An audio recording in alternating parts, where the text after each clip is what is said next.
여러분 안녕하십니까? 오늘 2021년 4월 18일입니다. 교회 달력으로는 부활절 후 두 번째 주일이 되겠습니다.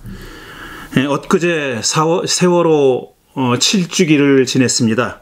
그래서 오늘 공동기도문도 세월호 관련 기도문이고 또 예배 순서 중에 기억의 시간이라고 해서 세월호 7주기를 기억하는 순서가 있습니다. 이제 다 같이 환영의 약속하심으로 부활 후 두 번째 주일 예배를 시작합니다. 환영합니다. 이미 믿는 이들과 믿음을 찾는 모든 이들을, 희망에 거하는 이들과 희망이 필요한 모든 이들을 환영합니다. 기쁨 넘치고 강한 이들과 애통하고 연약한 모든 이들을 환영합니다. 그리스도를 아는 이들과 알고 싶은 모든 이들을 환영합니다. 우리는 하나님의 은혜가 모든 이들에게 임한다고 믿습니다. 다른 데서 환영받지 못하거나 거절당한 경험 있는 이들에게 말씀드립니다. 우리는 여러분 모두를 두 팔 벌려 환영합니다. 여러분 환영합니다. 오늘 부활절 후 두 번째 주일 예배에 오신 우리 향린 교우들과 모든 예배자들을 환영합니다. 여러분 함께 예배하시는 분들과 환영의 인사를 나누시기 바랍니다.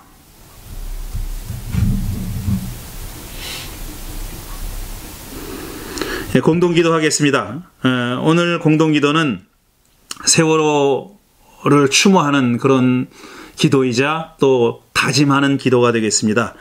이 기도문은 지금 서울에서 목회하시는 한국기독교장로회 소속 윤찬호 목사님이 작성하신 기도문인데 제가 약간 수정했습니다. 윤찬호 목사님의 기도문을 제가 약간 수정한 그런 기도문이라고 말씀드립니다.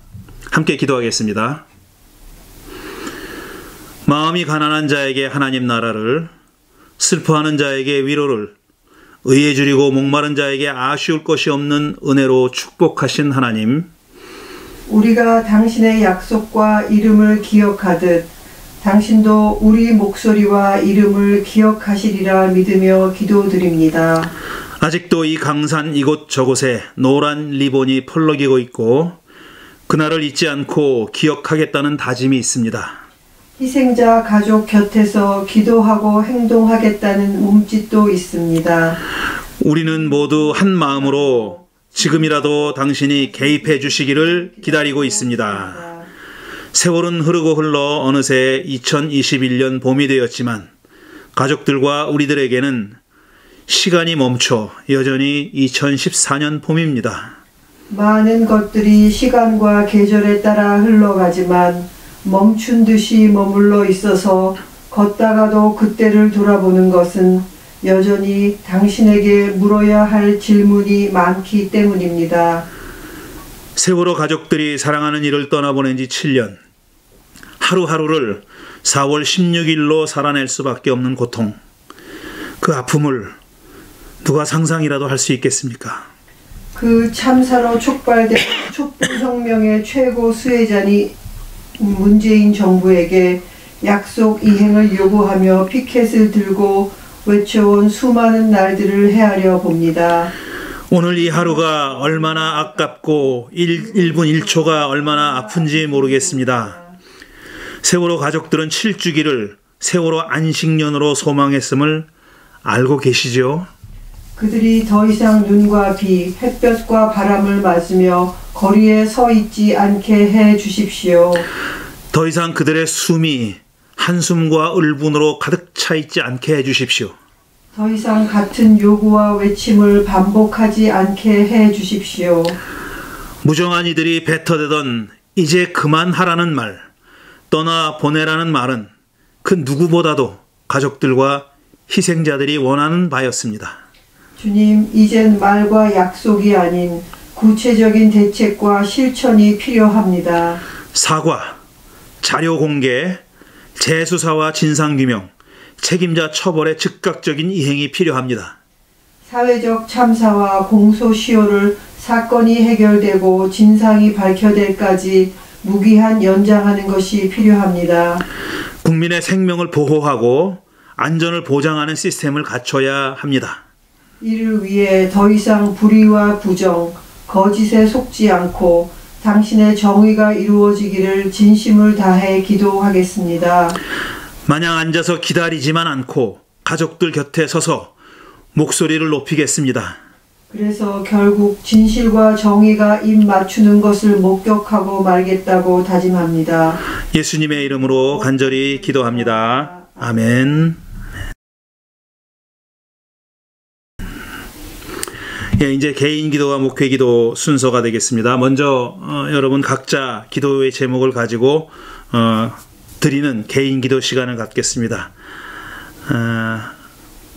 지금 우리가 공동 기도를 드렸듯이 세월호 7주기를 맞이해서 가족들과 또 관련된 분들 위해서 기도해 주시기 바라고, 또 지금 코로나 사태가 다시 또 악화되고 있죠. 전 세계적으로 악화되고 있고, 또 이 나라 하루에 7만 명이 넘는 숫자의 환자가 생겨나고 있습니다. 그리고 우리 고국도 600명, 700명 정도의 새로운 환자가 생겨날 정도입니다.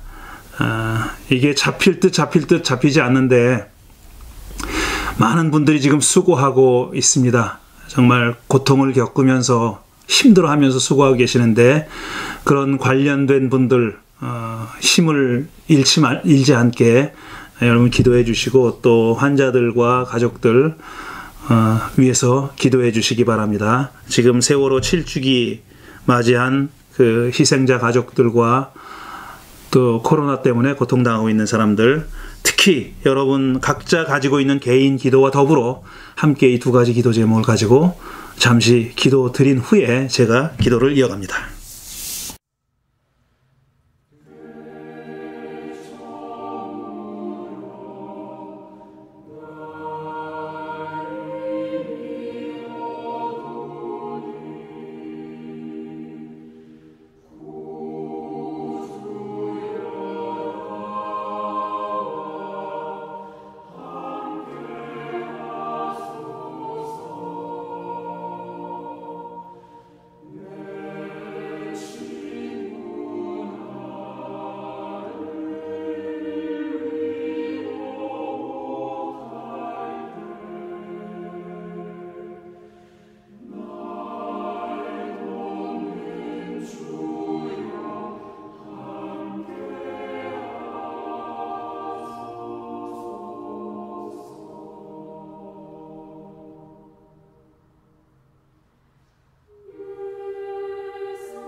은혜 하나님 감사합니다.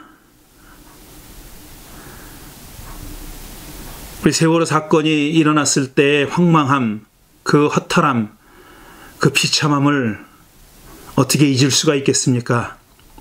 전원 구조됐다는 오보를 듣고 잠시 안심했던 그 기억, 그것이 가짜뉴스로 드러나고 속절없이 304명의 안타까운 생명이 이뤄졌다는 소식을 들었을 때의 그 충격, 긴 시간 후에 한 명 한 명 사체를 건져 올렸을 때 그 심정, 7년이 지났지만 절대로 잊지 못합니다. 그 가족들은 오죽하겠습니까? 또 한 번의 주기를 맞이하는 그들의 심정이 어떻겠습니까? 게다가 7주기 아닙니까?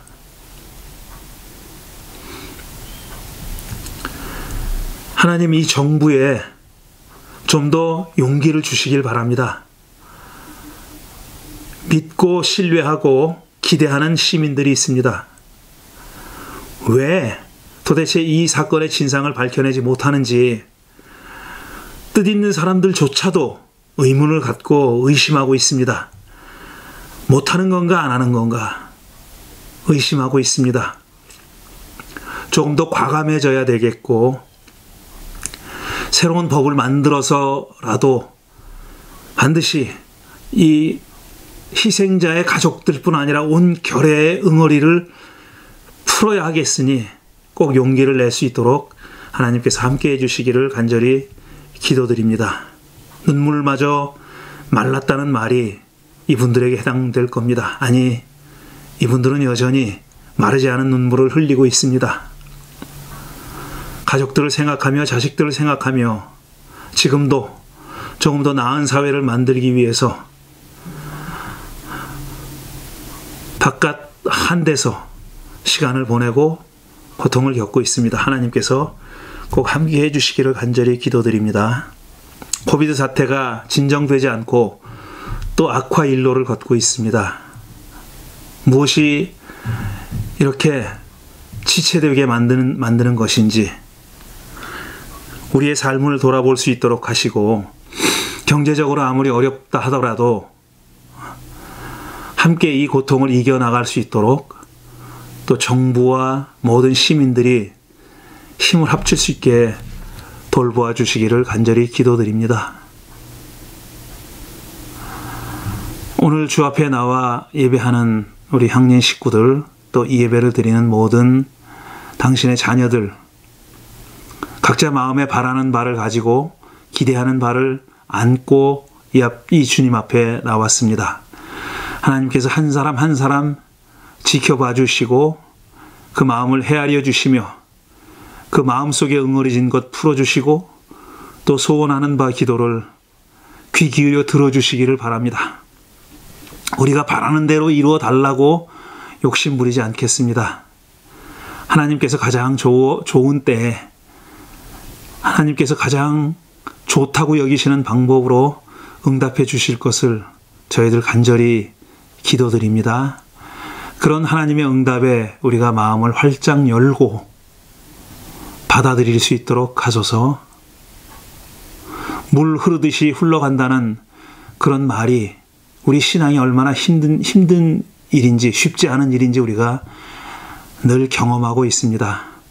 여기저기 걸리는 게 많고 망설이게 하는 일들이 많고 또 주저하게 하는 일들이 계속 벌어지고 있습니다. 주저할 때는 주저하게 하소서. 또 망설일 때는 그냥 우리가 망설이는 것을 그대로 받아주시길 바랍니다. 우리도 그게 원해서 그러는 것 아닌 것 당신께서 잘 알고 계시지 않습니까? 그저 함께 해주시고 지켜봐 주시고 동행해 주시기를 간절히 기도드립니다. 이런 심정으로 당신 앞에 나온 사랑하는 당신의 백성들의 드리는 이 예배 하나님께서 기쁘게 받으시고 모든 예배자들에게 하늘의 은총을 허락해 주시옵소서. 감사드리며 예수님의 이름으로 기도드립니다. 아멘. 찬양 순서입니다. 오늘은 오랜만에 로마 연합 감리교회 성가대의 찬양입니다. 선한 능력으로 함께 들으시며 여러분도 마음으로 찬양 함께 하시기를 바랍니다.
오늘 성경 말씀은 지난주에 읽었던 마태복음 6장 5절에서 8절 말씀과 또 한 말씀을 더 추가했습니다. 마태복음 18장 19절 20절의 말씀 조일명 교우께서 봉독해 주십니다. 자, 오늘의 성경 말씀은 마태복음 6장 5절에서 8절 그리고 마태복음 18장 19절에서 20절까지의 말씀입니다. 그대들은 기도할 때 위선자처럼 하지 마시오. 그들은 사람에게 보이려고 회당과 큰 길 모퉁이에 서서 기도하기를 좋아합니다. 내가 진정으로 그대들에게 말합니다. 그들은 자기네 상을 이미 다 받았습니다.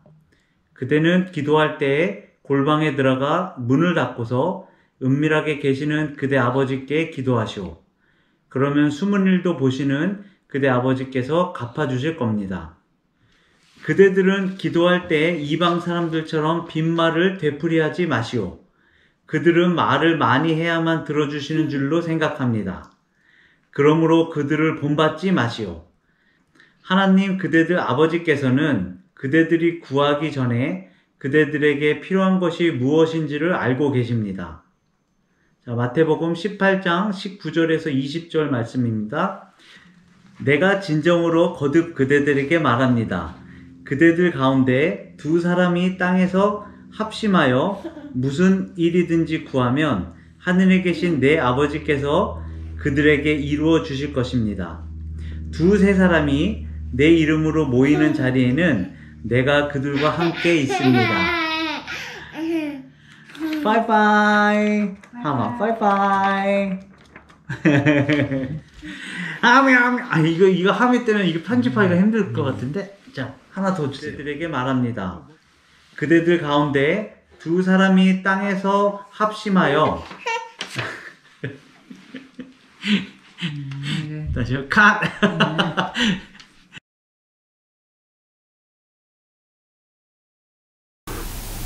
지난주일부터 저는 다 아시는 하나님께 드리는 기도라는 제목의 시리즈 설교를 하고 있습니다. 오늘 그 두 번째 시간이 되겠습니다. 오늘 제목은 기도는 용감한 자의 모험으로 정했습니다. 지난주일에 했던 얘기를 짧게 요약해 보겠습니다. 첫째로 기도는 정의하기는 어렵지만 많은 사람들이 실제로 행하고 있는 어떤 신앙 행위라고 말씀드렸습니다. 그리고 이 기도는 굳이 기독교에만 국한된 그런 신앙 행동은 아닙니다. 다른 종교에서도 다른 종교를 믿는 사람들도 다 기도를 합니다. 그 다음에 두 번째로 기도는 그것을 듣는 하나님을 어떤 분이라고 생각하느냐에 따라서 그 의미와 내용이 크게 달라진다고 말씀드렸습니다. 하나님은 우리가 드리는 기도에 응답할 의무를 갖고 계신 분이 아닙니다. 하나님이 우리가 드리는 기도에 반드시 응답해야 하는 의무가 있는 것은 아닙니다. 그 응답 여부는 전적으로 하나님에게 달려 있습니다. 그리고 응답은 사실 여러 가지 종류로 나눌 수 있다고 말씀드렸습니다. 전혀 응답이 없는 경우, 그 다음에 우리가 바라는 대로 응답하시는 경우, 그 다음에 정반대로 응답하시는 경우도 있을 수 있다고 말씀드렸습니다. 기도의 내용이 그럴싸하다고 해서 하나님이 반드시 거기에 응답하셔야 되는 것도 아닙니다. 전적으로 하나님의 자유에 속한 것이 바로 하나님의 기도의 응답이라고 말씀드렸습니다.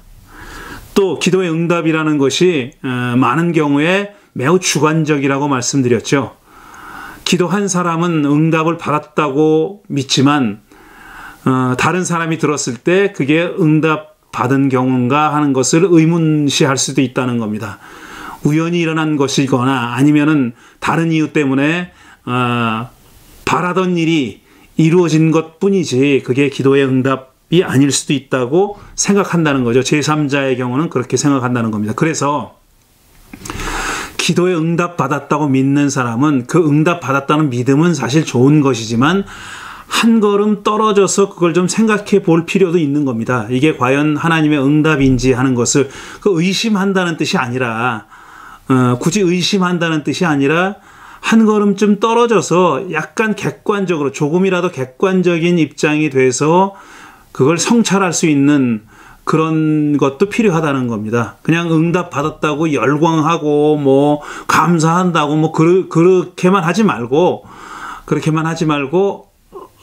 한 걸음 떨어져서 생각해 볼 수 있는 그런 그 능력, 그것도 필요하다는 겁니다. 그 다음에 기도는 일방통행이 아니라 쌍방통행이라고 얘기했습니다. 기도는 내가 하고 싶은 말을 그냥 하나님께 다 쏟아내고 끝나는 것이 아닙니다. 쌍방통행이니까 하나님께서 무슨 말씀을 하시는지, 하나님께서 내게 하고 싶은 얘기가 무엇인지도 차분히 들을 줄 알아야 된다는 거죠. 쌍방소통이라는 겁니다. 쌍방통행이고 쌍방 간에 이루어지는 소통이라고 말씀드렸습니다.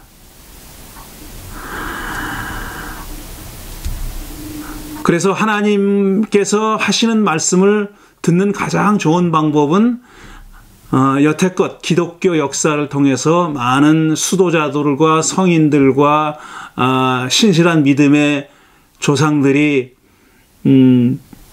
발전시켜온 방법은 뭐냐 하면 침묵이고 묵언기도라고 말씀드렸죠.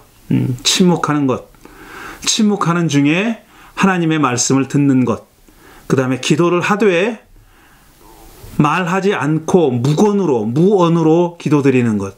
근데 저는 이렇게 말씀드렸습니다. 단지 말을 하지 않을 뿐 아니라 가능하면 머릿속에 있는 생각도 비워야 된다. 그것이 진정한 침묵이다라는 말씀을 드렸습니다. 가급적이면 우리 머릿속에 들어있는 다양한 또 혼란스러운 생각들을 이렇게 덜어낼 수 있어야 되고 지울 수 있어야 되는 겁니다. 그래야 진정한 의미에서 침묵할 수 있다고 말씀드렸죠. 사람이 귀로 들을 수 있는 소리에는 한계가 있습니다. 소위 가청 영역이라는 것이죠. 너무 작은 소리도 듣지 못하지만 너무 큰 소리도 듣지 못합니다.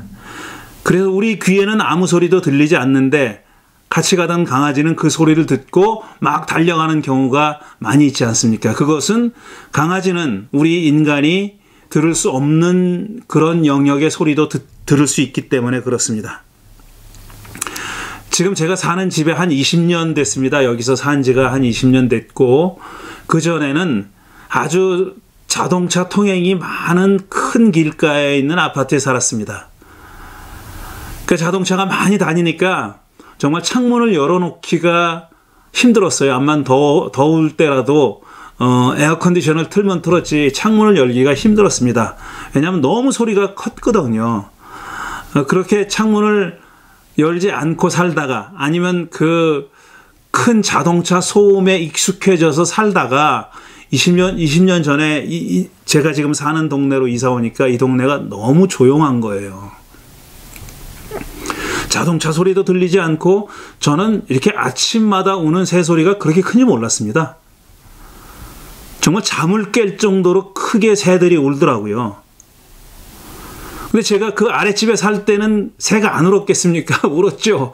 그런데 그것보다 더 큰 소리에 파묻혀가지고 새 소리를 듣지 못했던 거죠. 근데 여기 와서 처음에 이사 왔을 때는 그 자동차 소리가 안 들리니까 새 소리가 그렇게 크게 들렸습니다. 그런데 시간이 지나니까 자동차 소리가 들리기 시작하더라고요. 그러니까 처음에는 익숙하지 않아가지고 작은 자동차 소리가 들리지 않았던 거예요. 그러니까 새 소리가 크게 들렸는데 점점 살면서 익숙해져서 그 자동차 소리도 들리더라는 거죠. 지금은 뭐 자동차 소리가 상당히 크게 들립니다. 열왕기상 보면은 18장입니까? 19장에 보면은 예언자 엘리야가 이제 18장에서 갈멜산에서 바알 선지자와 아세라 선지자들과 수백 명과 싸워서 승리하죠. 이겼어요. 그래서 승리의 어떤 노래를 부르기도 전에 그 바알 신을 섬기던 여왕, 그러니까 이세벨 여왕이 자기 목숨을 노린다는 그런 소문을 듣고 도망칩니다. 도망쳐서 40일이나 추야로 걸어가지고 하나님의 산 호렙산에 도달합니다.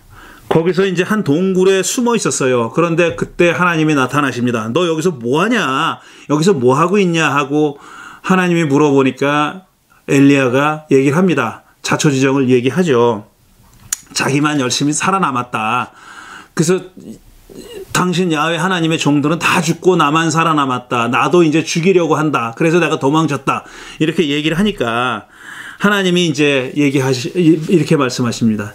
내가 내 앞에 지금 지나가겠다. 지나갈 테니까 산 위에 서서 내가 지나가는 걸 보라고 그렇게 말씀하시죠. 그래서 엘리야가 산 위에서 이렇게 하나님이 지나가시기 기다리고 있습니다. 맨 처음에 온 게 뭐냐 하면은 아주 강한 바람이 불어왔어요. 그래서 산이 쪼개질 정도로 바위가 부서질 정도로 이렇게 강한 바람이 불어왔는데 그 가운데 하나님이 계시지 않더라고 했습니다. 그 다음에 두 번째로는 지진이 일어났어요. 그런데 그 지진 가운데도 하나님이 계시지 않더라. 세 번째로는 큰 불이 일어나가지고 막 불태우고 그랬는데 그 가운데도 하나님이 계시지 않았다고 말씀합니다. 그리고 마지막에 네 번째로 부드럽고 조용한 소리가 들려왔다는 거죠. 아주 미세한 부드러운 조용한 소리가 들려와서 엘리야더러 너 여기서 뭐 하고 있냐라고 하나님이 말씀하셨다는 겁니다. 그리고 돌아가라고 말씀하시죠.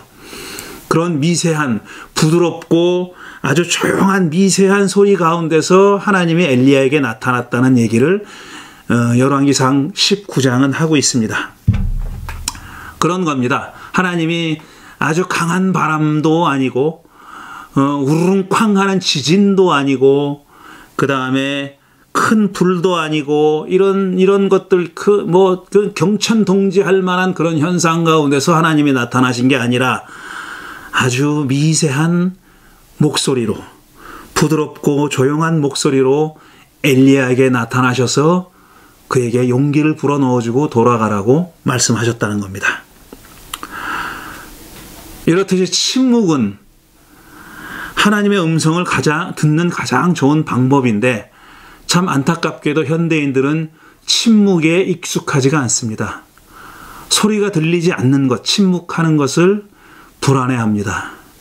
뭔가 소리가 들려야 안심이 되고 안정된다고 그렇게 생각하는 것이죠. 침묵하면 아무 소리도 들리지 않으면 불안해한다고 하는 얘기입니다. 그만큼 우리 현대인들은 온갖 소리에 묻혀 살면서 거기에 익숙해져 있는 것이죠. 따라서 우리가 하나님의 음성을 듣는 가장 좋은 방법이 침묵이라면 거기에 동의한다면 우리는 침묵하기 위해 훈련을 해야 됩니다. 침묵하는 훈련을 해야 되는 것이죠. 근데 침묵하는 훈련은 그저 아무 소리도 나지 않는 곳에 들어가 있거나 아니면 내가 말하지 않거나 이것도 훈련의 하나의 방법이고 초보적인 단계이겠지만 궁극적으로는 그게 아니라 생각을 이렇게 걷어내는 것이죠. 우리 마음속에 있는 우리 머릿속에 있는 생각들, 무수한 생각들, 많은 생각들을 이렇게 하나하나 걷어내는 것이 침묵하는 훈련일 겁니다. 사실 우리는 너무나도 많은 생각을 하면서 살아갑니다. 우리가 하는 생각 중에서는 꼭 필요한 것도 있지만 많은 경우에는 꼭 필요하지 않은데도 불구하고 하는 생각들이 더 많죠. 그런 쓸데없는 생각들이 더 많습니다. 그리고 사실 우리가 그런 생각이 쓸데없다는 것도 압니다. 그걸 떨쳐내지 못할 따름이지요. 굳이 하지 않아도 되는 생각들을 많이 하고 산다는 것이죠. 만고불변의 진리가 이것 아닙니까? 비우지 않으면 채울 수 없다. 뭐든지 우리 안을 채우고 있는 것을 비우지 않으면 새로운 것으로 우리의 마음을 채울 수가 없는 겁니다. 그래서 우리가 갖고 있는 그 많은 생각들, 그 정말 다양한 생각들, 무수한 생각들, 많은 경우에는 굳이 하지 않아도 되는 생각들, 그렇지만 버리지 못하고 가지고 있는 생각들을 걷어내고 떨쳐내는 그런 훈련이 필요하다는 겁니다. 그렇지 않으면 우리에게 새로운 생각이 자리 잡을 곳을 만들지 못하는 것이죠. 예수님은 새술은 새 부대에 담으라고 말씀하셨습니다. 근데 저는 그 새 부대라는 것이 새 부대가 됐던 헌부대가 됐던 좌우간 비우지 않으면 담지 못하는 것이죠. 새 부대도 새 부대 안에 뭔가가 차 있으면 담지 못하는 겁니다. 그러니까 저는 그 새 부대라는 말씀이 새수를 담아야 하는 새 부대라는 게 뭔가 하면 그야말로 brand new, 방금 시장에서 사온 부대 혹은 내가 방금 만든 부대라기보다는 비어있는 부대를 가리키는 말씀이 아닐까 그렇게 생각해 봅니다. brand new 부대라기보다는 비어있는 부대가 새 부대라고 말씀하셨던 것이라고 그렇게 생각하는 겁니다. 예수님은 기도할 때 골방에 들어가서 문을 닫고서 은밀하게 계시는 하나님께 기도하라고 말씀하셨습니다. 그런데 그뿐 아니라 그 바로 다음에 뭐라고 말씀하셨냐면은 빈말을 되풀이해서 기도하지 말라고 하셨어요. 빈말을 되풀이하지 말아라. 말을 많이 하지 말아라라는 겁니다. 굳이 말을 많이 하지 말아라. 그 다음에 그렇게 빈말을 되풀이하지 말라고 말씀하신 이유는 뭐냐면은 하나님께서는 우리가 구하기도 전에 이미 우리에게 필요한 것이 뭔지 다 알고 계시기 때문이라고 말씀하셨어요. 하나님은 우리가 기도하기 전에도 이미 우리에게 필요한 것이 무엇인지 다 알고 계신다. 그러니까 굳이 말을 많이 할 필요가 없다는 겁니다. 그런데 정말 하나님이 우리가 구하기도 전에 우리에게 필요한 것이 뭔지 다 알고 계시다면 빈말이 아니라 속이 꽉 찬 말도 할 필요 없는 거 아니냐라고 생각할 수 있죠. 아니, 다 알고 계시다는데 뭐하러 기도를 하나? 뭐하러 말을 하나? 하나님이 다 알고 계신데 왜 말을 하냐는 겁니다. 이 말 그대로라면 곧 기도하기 전에 이미 하나님께서 우리에게 필요한 것이 뭔지 다 알고 계시다면 우리가 굳이 수고스럽게 기도할 필요가 없지 않느냐는 것이죠. 일리가 있는 주장이죠. 그렇지만 이 주장이 맞으려면은 우리가 기도하는 목적이 뭐냐 하는 것을 다시 생각해 봐야 됩니다. 기도를 하는 목적이 뭔가? 흔히 기도는 내가 원하는 것을 하나님이 이루어 주기를 바라서 하는 거라고 생각하잖아요. 내 원하는 것을, 내가 소원하는 것을, 그러니까 좀 더 적나라하게 얘기하면 내가 욕망하는 것을 하나님이, 나는 그 욕망을 실현할 능력이 없으니까 하나님이 대신 그걸 실현해 달라고, 해서 나한테 안겨달라고, 그런 의미로 기도한다는 뜻이 함축되어 있는 거죠. 그런데 우리가 잘 보십시오. 예수님이 하신 이 말씀, 우리가 구하기도 전에 우리가 원하는 것이 무엇인지 알고 계시다라고 말씀하지 않았어요. 우리가 구하기 전에 우리에게 필요한 것이 뭔지 다 알고 계신다, 이렇게 말씀하셨습니다. 우리가 구하기도 전에 우리가 뭘 구할지 알고 계시다, 이게 아니라 우리가 뭘 구할지와는 상관없이, 극단적으로 얘기하면 그거와는 상관없이 우리에게 뭐가 필요한가, 우리가 필요로 하는 것이 뭔지 하는 것을 하나님은 다 알고 계신다라는 겁니다. 우리가 필요로 하는 것이 뭔지, 우리에게 필요한 것이 뭔지 알고 계신다라는 거죠. 우리 솔직하게 한번 얘기해 봅시다. 우리가 기도하면서 이것 달라 저것 달라 기도하면서 하나님께 이런 생각 해보셨을 겁니다. 이게 과연 내게 필요한 건가? 아니면 이건 내 욕심인가? 내가 그냥 갖고 싶은 것일 뿐이지 이게 정말 나에게 필요한 것인지 하는 것을 생각해 보면서 기도하십니까? 아니, 그런 생각을 명시적으로 안 해봤다 할지라도 우리 자신은 잘 알고 있습니다. 우리가 구하는 것이 내가 정말 필요해서 구하는 것인지, 그러니까 기도를 할 만한 염치가 있는 기도인지 아니면 정말 그냥 알몸뚱이의 욕망에서부터 나오는 기도인지, 내가 필요하지 않지만 갖고 싶기 때문에, 이루고 싶기 때문에 그걸 달라고 지금 기도하는 것 아닌지 우리 자신이 제일 잘 알죠. 누가 아버지가 알기 전에, 하나님이 아시기 전에 우리 자신이 더 잘 알고 있습니다. 우리는 우리에게 필요한 것을 구하기보다는 우리가 갖고 싶은 것, 우리가 욕망하는 것을 구하지 않습니까? 그래서 저는 이렇게 말하고 싶습니다. 기도란 뭐냐 하면은 우리에게 필요한 것이 뭔지, 우리에게 필요한 것과 우리가 바라는 것을 구별할 줄 아는 그런 훈련이다. 우리가 기도할 때 정말 내가 이걸 필요로 해서 기도하는지 아니면 내가 단지 갖고 싶어서 하는 기도인지, 갖고 싶어서 구하는 것인지를 구별하는 그런 어떤 일종의 훈련, 수련 과정, 그것이 기도라는 겁니다. 이런 훈련을 하기 전에는 대부분의 경우는 우리가 갖고 싶은 걸 달라고 기도합니다. 원하는 것, 욕망하는 걸 달라고 기도하죠. 그러나 기도하는 사람의 신앙이 깊어지면 깊어질수록 염치가 생깁니다.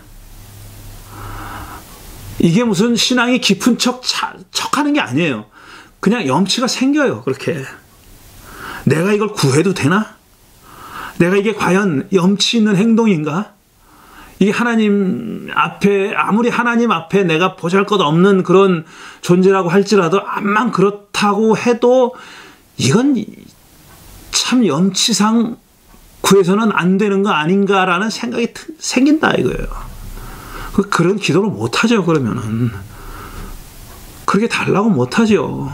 그걸 예수님은 지금 말씀하시는 거예요. 아버지께서는 그대들이 필요한 게 뭔지 다 알고 계신다.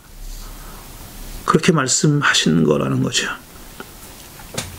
마지막으로 저는 기도는 용감한 자들만이 할 수 있는 거다. 용감한 자들이 할 수 있는 거라.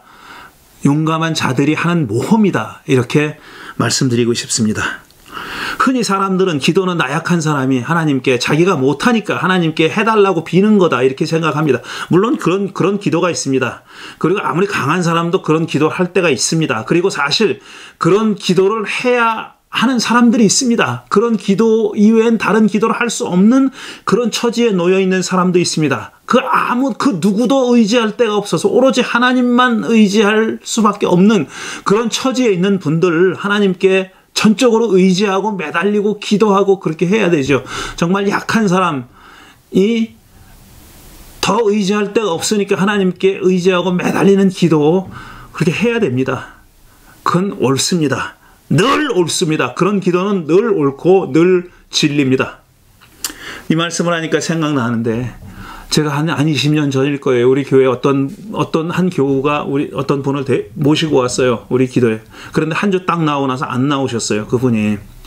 그래서 저는 그때나 지금이나 한 분 새로 오면은 너무 반가운 일이에요. 저한테는. 여러분들도 마찬가지지만 반가운 일이에요. 그래서 그분을 이제 교인으로 정착시키기 위해서 여러 가지 이제 시도들을 하죠. 그런데 그렇지만 사실 어느 교회도 마찬가지지만 향림교회도 이렇게 성격이 맞아야 신앙에 추구하는 바가 맞아야 가치가 맞아야 사실 정착하고 신앙생활을 하게 되는 것이죠. 그런 건 사실입니다. 근데 그분이 이제 한 주 나오고 안 나오시는 거예요. 그래서 나중에 여러 방면으로 여러 가지 방법으로 연락을 해봤지만 사실 연락이 되지 않았고 만날 수가 없었어요. 근데 간접적으로 그분을 모시고 온 분한테 들은 겁니다. 근데 그분이 뭐라고 얘기를 했냐면은 제가 아직도 평생 잊지 못할 얘기예요. 그분 말씀이 이겁니다. 나는 정말 하루하루 살아가는 게 너무 힘든 사람이다. 매일의 삶이 정말 극한의 생존에 왔다 갔다 하는 삶을 그렇게 이민 와서 그렇게 살고 있다는 거예요. 그런데 저 목사님이 하는 저 말을 듣고 일주일 동안 살아갈 힘이 없다 나는. 저 말씀을 듣고는 내가 일주일 동안 힘을 내가지고 살아갈 자신이 없다. 저는 그 말씀이 여지껏 제가 우리 교인이나 아니면 그런 식으로 잠깐 왔다가 가신 분으로부터 들은 말씀 중에 제일 마음에 남는 얘기입니다. 그렇구나. 내가 하는 얘기가 어떤 분에게는 한 주간의 삶을 도저히 살아갈 수 있는 그런 힘을 주지 못하는구나.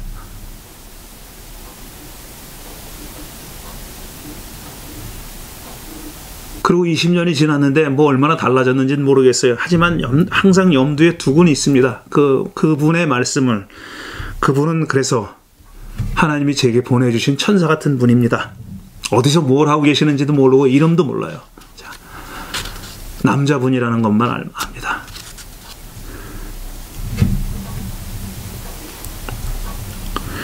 왜 기도는 용기 있는 사람이 하는 모험이냐 하면은 지금 말씀드린 대로 그렇게 정말 하나님 이외에는 의지할 분이 없어서 그렇게 하나님께 매달리는 정말 힘들고 약한 처지에 있는 분들의 기도도 있지만 또 전혀 다른 성격의 기도도 있습니다. 오늘 두 번째로 읽은 마태복음 18장 19절 20절에서 두 사람이 합심해서 기도하면 하나님이 들어주신다 그랬어요. 두 사람이 합심해서 기도하면 하나님이 들어주신다. 그대들 가운데 두 사람이 땅에서 합심하여 무슨 일이든지 구하면 하늘에 계신 내 아버지께서 그들에게 이루어 주실 것입니다. 두세 사람이 내 이름으로 모이는 자리에는 내가 그들과 함께 있습니다. 이렇게 말씀하셨어요. 기도는 용기 있는 사람에게는 자기 자신을 초월하고 넘어설 수 있는 그런 모험을 하게 해주는 힘입니다. 아무리 용기 있는 사람이라 할지라도 자기를 뛰어넘는 사람, 자기를 초월하는 사람은 쉽지 않습니다. 그걸 그렇게 하고 싶죠. 다 그렇게 하고 싶은데 그걸 할 수 있게 만들어주는 힘이 어디서 오느냐? 기도에서 온다는 거예요. 그런 모험을 가능하게 하는 힘이 기도에 있다는 말씀입니다. 자, 두 사람이 합심해서 기도하면 이라고 말씀하셨어요. 무슨 일이든지 구하면. 그래서 그렇게 말씀하셨어요. 복수, 플루럴리티, 복수 중에 제일 작은 수가 둘이죠. 그러니까 지금 예수님이 두 사람이라고 얘기하신 것은 복수의 사람들 중에 가장 최소 단위를 말씀하신 거예요. 심지어 두 사람이라도 이런 뜻입니다. 심지어 두 사람만 모였어도, 두 사람만 합심해도 이런 뜻이에요. 두 사람만 합심해서 기도하면 이라고 말씀하셨어요. 자, 두 사람이 기도하는데 합심해서 기도한다고 말씀했어요. 그 얘기는 뭐냐면 기도 제목이 같다는 얘기예요. 지금 두 사람이 같은 기도 제목을 가지고 한다는 겁니다. 두 사람이 같은 자리에 있지만 서로 각자 다 자기 욕망을 구하는 기도를 하는 게 아니라 두 사람이 한 뜻으로 한 가치를 가지고 하나의 기도 제목을 가지고 기도하면이라는 뜻이에요. 근데 그런 합심해서 하는 기도는 두 사람만 모여도 아버지께서 귀 기울여 들으신다는 거예요. 두 사람만 모여도 복수의 최소 단위인 두 사람만 모여도 그렇게 하신다는 겁니다. 자, 두 사람이 한 목소리로 한 마음으로 기도하는 게 뭡니까? 합심해서 기도하는 게 공동의 가치지요. 공동선이에요. 그거는 자기 자신의 어떤 욕망과 욕구가 아니라 우리들의 필요, 나의 필요가 아니라 개인 나의 필요가 아니라 우리들의 필요, 우리에게 지금 필요한 게 뭔가 그겁니다. 그걸 두고 기도할 때 하나님이 절대로 외면하지 않는다는 거예요. 들어주신다는 겁니다. 히브리식으로 얘기하면 그 합심해서 기도하는 제목이 뭐겠어요? 샬롬이죠. 히브리 사람들은 그걸 샬롬이라는 한마디로 표현했습니다. 물질적으로나 육체적으로나 정신적으로나 영적으로나 모두 온전한 상태, 건강한 상태, 어디 아픈 구석이 하나도 없는 상태, 그게 바로 샬롬입니다. 합심해서 기도하는 게 뭐겠습니까? 샬롬이죠. 요즘 우리식으로 말하면 모든 사람들이 더럽고 치사하고 안 입고 온 꼴 보지 않고 사람답게 인간답게 살아갈 수 있는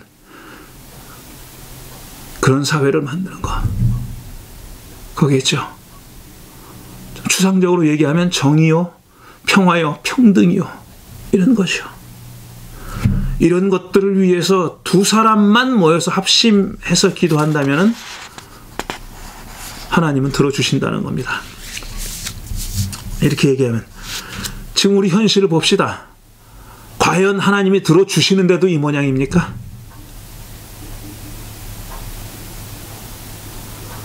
너무 아쉽죠. 안타깝죠. 7년이 지났습니다. 7년 전 4월 16일 누가 잊어버리겠어요? 그걸 어떻게 잊어버리겠어요? 7년이 지났는데 몇 발자국이나 나갔습니까? 아직도 딱 그냥 길목마다 틀어막고 있습니다. 전진을 못하고 있죠. 하지만 여기서 좌절하는 것은 악마의 유혹입니다. 그럴수록 우리가 두 사람만 모여도 합심해서 기도하고 목소리를 내는 일이 필요합니다. 언젠가는 이루어질 겁니다. 언젠가는 이루어지되 모자람이 없이 이루어져야 됩니다. 중간에 술에 물 탄 듯 물에 술 탄 듯 그렇게 비봉책으로 끝나는 것이 아니라 우리가 몇 번 그렇게 해왔어요. 그게 아니니까 우리가 아직도 여전히 목소리를 내고 있는 거고 7년이 됐지만 우리도 기억식을 갖고 그렇게 하는 것 아니에요. 우리 좌절하지 맙시다. 실망하지 맙시다. 두 사람이 모여서 합심해서 기도하면 하나님께서 반드시 들어주신다고 했습니다. 마지막으로 파울로 코엘료가 한 얘기를 제가 잊어버리지 않는 하나의 작은 예화를 말씀드리고 오늘 얘기를 마치겠습니다.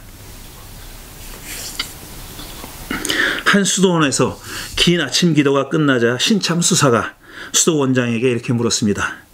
기도를 통해서 인간이 하나님께 가까이 갈 수 있습니까? 수도원장이 이렇게 말했습니다. 대답하는 대신 내가 하나 그대에게 묻겠소. 그대의 간절한 기도가 내일 아침에를 뜨게 할 수 있겠소? 신참 수사가 이렇게 대답했죠. 그게 말이 됩니까? 그럴 리가 있습니까? 해가 뜨는 건 우주의 섭리인데 제가 기도한다고 아침에 해가 뜨고 말고 하겠습니까? 그러자 수도원장이 이렇게 말했죠. 그대의 말 속에 그 질문에 대한 답이 들어 있습니다. 하나님께서는 항상 우리 가까이 계십니다. 얼마나 많이 기도하는가와 상관없이 그렇게 계십니다. 그러자 신참 수사가 충격을 받아서 이렇게 말했습니다. 그 말씀인즉 우리의 기도가 쓸모없다는 말씀입니까? 그러자 원장이 이렇게 대답했습니다. 절대 그런 말이 아닙니다. 일찍 일어나지 않으면 해돋이를 볼 수 없듯이 하나님께서는 늘 우리 곁에 계셔도 우리가 기도를 하지 않으면 느낄 수 없는 겁니다. 이 말씀을 생각하며 잠시 묵상하겠습니다.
이제 기억의 시간입니다. 예배 앞서 말씀드렸듯이 오늘 지난 엊그저께 세월호 7주기를 보냈습니다. 7년 동안 거리에 나와 있습니다. 가족들이 발 뻗고 자지 못하고 있습니다. 그 진상을 밝혀달라는 일이 이렇게 힘든 일이 될 줄은 아무도 몰랐을 겁니다. 이 정부 들어서서도 이미 5년이 지났네요. 4년이 지났는데 아직도 한 걸음 앞으로 나가지 못하고 있습니다. 수사권이 없는 위원회에 일을 맡겨놓고 있습니다. 얼마나 안타깝습니까? 하루빨리 진상이 밝혀지길 바라고 또 그 한이 풀리게 되기를 바랍니다. 오늘은 304명의 이름을 불러주세요 라고 하는 영상을 함께 보시겠습니다. 이제 보시면 아시겠지만 이때 희생당한 304명의 얼굴과 이름과 그들이 앞으로 되고자 했던 장래의 희망이 간단히 적혀 있는 그런 영상입니다. 15분 정도가 되는 영상입니다. 함께 감상하시며 그 이름을, 그 얼굴을 새겨주시기 바랍니다.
세상은 끝이 정해진 책처럼 이미 돌이킬 수 없는 현실이라고. 그래요, 난 꿈이 있어요. 그 꿈을 믿어요. 나를 지켜봐요.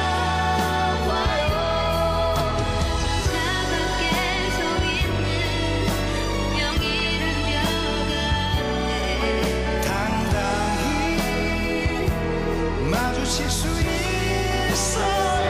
언젠가 그 벽을 넘고서 저 하늘을 높이 날을 수 있어요. 이 무거운 세상도 나를 묶을 순 없죠. 내 삶의 끝에서 웃을 그날을 함께해요.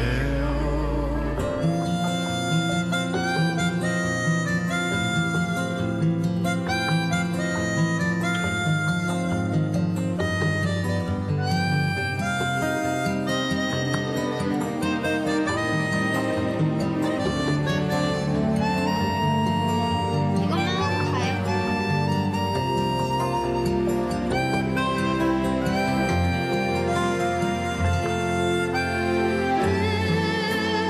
걱정하지 말아줘.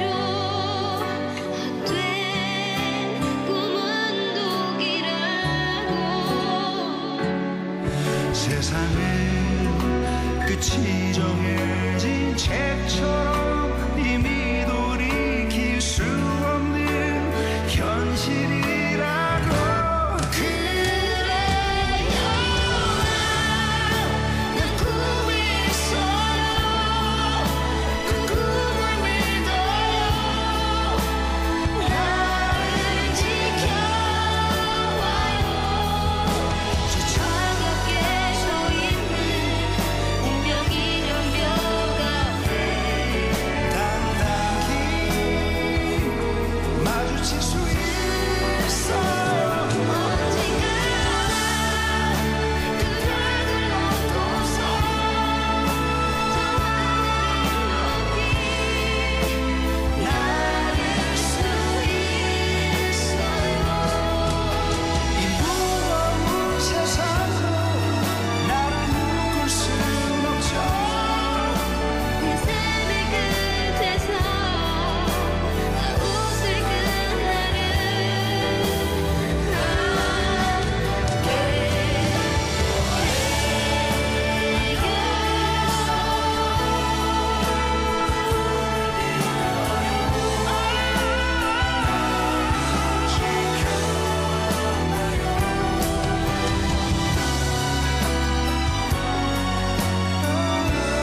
닿을 수 없는 저기 어딘가 오늘도 넌 숨쉬고 있지만 너와 머물던 작은 의자 위엔 같은 모습에 바람이 지나네.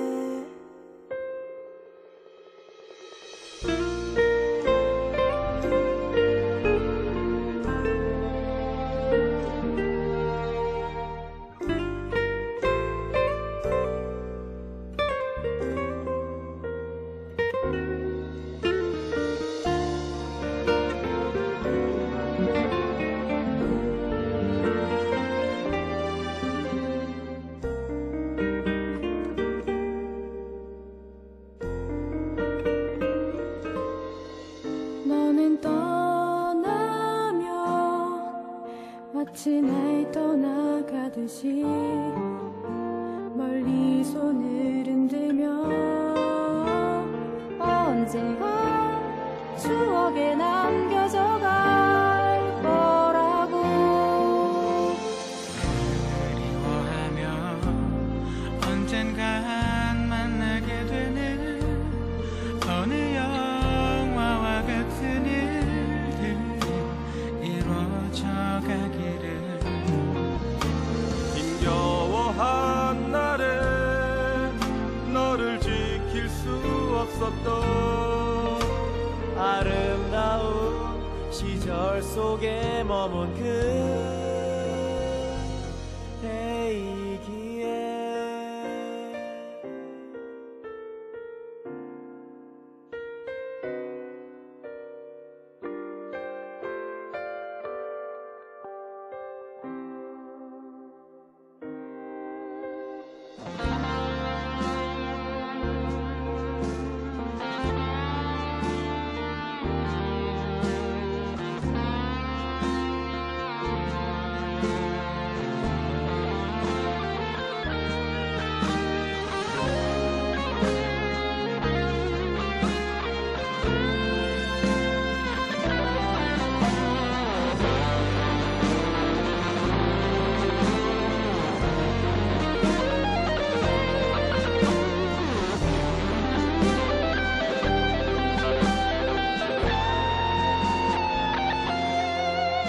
너는 떠나며 마치 날 떠나가듯이 멀리 손을 흔들며 언젠간 추억에 남겨져 갈 거라고. 그리워하며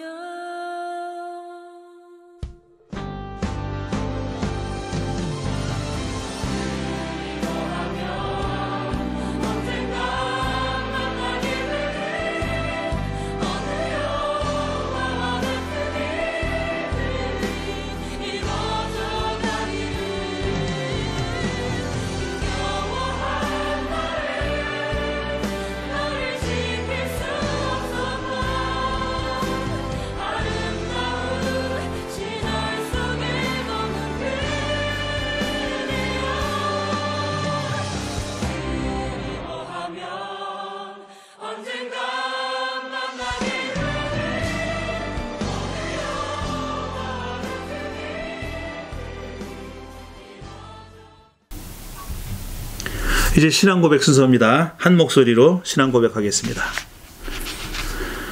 우리는 창조주 하나님과 구세주 예수님 그리고 위로와 소통의 주 성령님을 믿습니다. 우리는 하나님께서 차별 없이 동등하게 창조하신 모든 사람이 각자의 신앙과 양심에 따라 사고하고 말하고 행동할 자유와 권리가 있음을 믿습니다. 우리는 이웃과 더불어 사랑의 교제를 나누는 교회를 만들겠습니다. 우리는 자유와 정의와 평화를 증진하고 창조 세계를 아름답게 가꾸는 삶을 살겠습니다. 우리는 예수 그리스도의 제자로서 하나님 나라 건설을 위해 각자의 역할과 사역을 존중하며 살겠습니다. 함께 드리신 예배 드리신 분들과 다시 한번 평화의 인사를 나누시기 바랍니다. 주님의 평화가 여러분 모두와 함께 하시기를 바랍니다. 알리는 말씀 몇 가지 드립니다. 지난주부터 다 알고 계시는 하나님께 드리는 기도라는 주제로 시리즈 설교를 진행하고 있습니다. 오늘 두 번째 설교까지 했습니다. 당분간 이 주제의 시리즈 설교를 계속하도록 하겠습니다. 오늘 예배 순서 가운데 세월호 7주기를 기억하는 순서를 집어넣었습니다. 하루라도 빨리 진상이 밝혀지고 책임자 처벌 그리고 피해자 보상이 이루어지기를 간절히 바라는 심정입니다. 교회 학교가 매주일 오전 10시부터 4분의 선생님이 번갈아 가면서 초등부와 고등부로 나눠서 교회 학교 진행하고 있습니다. 학생들을 다 보내주시기 바라고 또 우리 선생님들을 응원해 주시기 바랍니다. 교회 학교 줌 미팅에 참석할 수 있는 참여할 수 있는 정보는 우리 교인 대화방에 단체 대화방에 이 어나운스먼트로 올려져 있습니다. 그 방을 참고해 주시기 바랍니다. 또 매주일 목요일에 오후 8시에 있는 우리 교인 줌 미팅 여러분 많이 참여해 주시기 바라겠습니다. 계속 기다리겠습니다. 참여해 주시기를요. 계속 같은 모임 광고인데요. 수요 잡담. 지난주에서 하나님의 입맞춤을 받은 사람들 두 번째 얘기가 오는 21일 수요일에 오후 8시에 업로드 됩니다. 아마 이런 제목을 가지고 얘기하는 것에 대해서 조금 의아하게 생각하시는 분도 계실 텐데 오늘 이번 수요일에 여러분이 보실 영상을 보면은 그 궁금증이 해소될 것이라고 생각합니다. 이번 수요일 잡담, 수요 잡담 많이 기대해 주시고 참여해 주시기 바랍니다. 금요일에는 또 책 이야기가 있죠. 성서의 뜨락을 거닐다. 15번째입니다. 벌써 15번째 영상인데요. No other gods. 이스라엘의 유일신주의. 야훼 하나님만 섬기겠다는 유일신주의가 어떻게 태동했고 어떤 발전 과정을 거쳐서 나중에 비교적 완성된 모습으로 자리 잡게 됐는지 하는 것을 연구한 연구서입니다. 그 책에 대한 얘기를 할 텐데 이번이 두 번째가 되겠습니다. 23일 금요일 오후 8시 많이 참여해 주시기 바라고 그 다음에 성서봉독 담당자 주보에 있습니다. 그리고 조일명 교우께서는 약 2달 예정으로 지금 출장 중입니다. 고국 방문 중인데 일 때문에 사업 관계로 방문하셨습니다. 지난 금요일에 출국해서 2달 머물 예정이라고 합니다. 헌금하는 방법 주보에 자세하게 나타나 있습니다. 적혀 있습니다. 여러분 그 방법 참고하셔서 헌금해 주시기 바랍니다. 이상 알리는 말씀드렸고 이제 파송과 축도로 예배를 마치겠습니다. 오늘 특별히 두 번째 후주는 봄을 꾸다라는 제목의 노래입니다. 이 노래는 세월호 7주기를 맞이해서 만들어진 창작된 그런 노래입니다. 마지막까지 함께 감상해 주시기 바랍니다. 세상으로 평안히 나아가십시오. 자유인으로 사십시오. 힘들고 어려워서 쓰러져 좌절해 있는 사람 외면하지 맙시다. 우리도 힘들고 어렵지만 그래도 작은 사랑 베풀 여유는 누구나 갖고 있지 않습니까? 작은 관심 나눠줄 여유는 누구에게나 있는 것 아닙니까? 한번 손잡아 줄 그런 여유는 하나님께서 우리 모두에게 나눠주셨다고 믿습니다.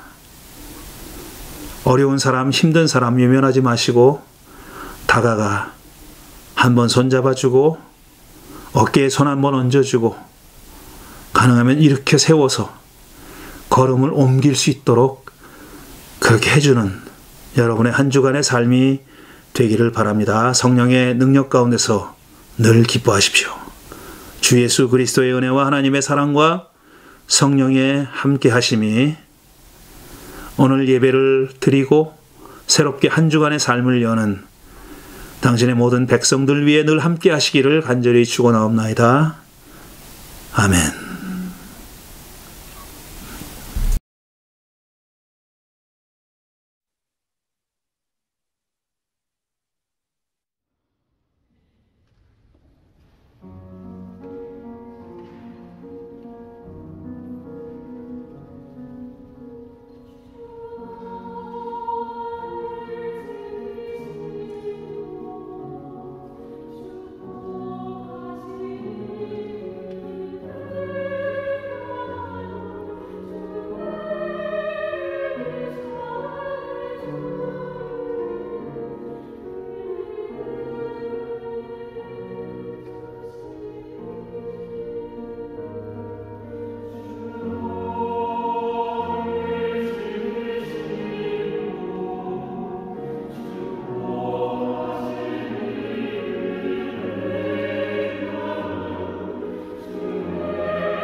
꽃이 필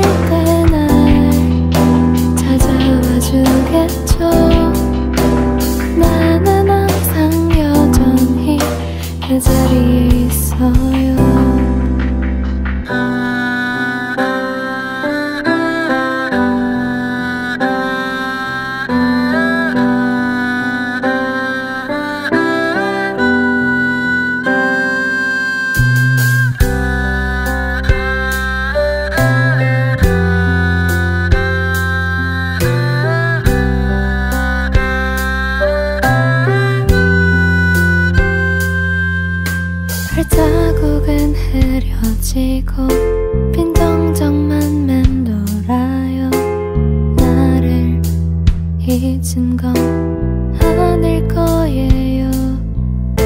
아직 보이진 않지만 어딘가 오고 있겠죠. 언젠가 우리 다시 손을 잡겠죠. 그대가 나를 잊어버릴까봐 나는 가끔 노란 손을 들고는 해요. 봄비가 올 때 날 찾아와 주겠죠. 내가 여기에 있단 걸 잊지 말아줘요. 봄이 오면 오겠죠. 봄이 오면 오겠죠. 봄이 오면 오겠죠. 봄이 오면 봄이 오면